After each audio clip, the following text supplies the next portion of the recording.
nation through the people's eyes. See tears that flow like rivers from the skies, and where it seems they're only borderlines, where others turn inside. This conflict in Darfur began in 2003 when the native African people of Darfur rebelled against the Arabian Khartoum government. Once the Arabian government put a stop to the rebellion, they installed a group of militiamen known as the Janjaweed. The Janjaweed was instructed by the President of Sudan, Omar al-Bashir, to kill and rape the native people of Darfur and the people who revolted. Bashir has lied about the number of deaths from this incident. In 2006, he claimed only about 9,000 people have died, but in reality, the death rate could be well over 400,000. Bashir also refuses to get help from other nations.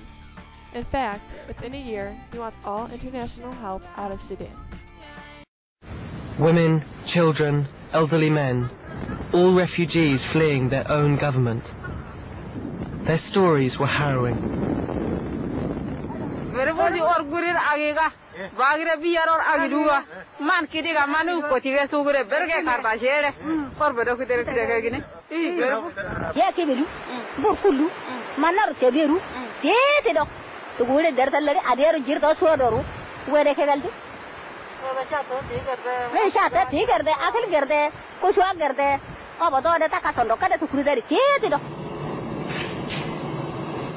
On the Sudan-Chad border, I heard on an FM radio what the outside world is not supposed to know. The Sudanese government is attacking its own civilians. This is a recording of Sudanese Air Force pilots flying over Darfur last month.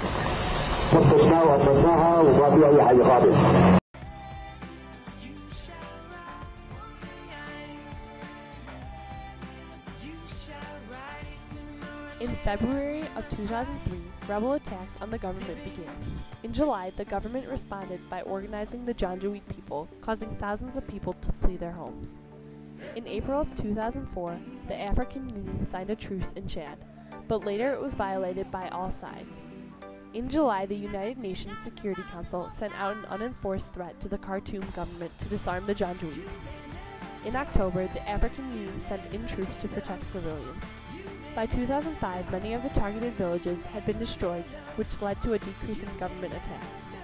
War crimes were reported to the International Criminal Court for investigation. In May of 2006, the Darfur Peace Agreement, written by the African Union, was signed by the Khartoum and a portion of the Sudan Liberation Army. The rest of the rebel leaders disagreed with the agreement, increasing tensions and causing more fights. In August, the United Nations became involved by requesting to send over 23,000 troops, but President Bashir refused international military intervention. However, later in the year, Bashir allowed hybrid forces from the United Nations and African Union into Darfur, but placed restrictions resulting in the delay of these forces. In December, the effects of the conflict in Darfur were felt by those in neighboring countries. A series of rebellions took place in Chad with the support of the Sudanese government.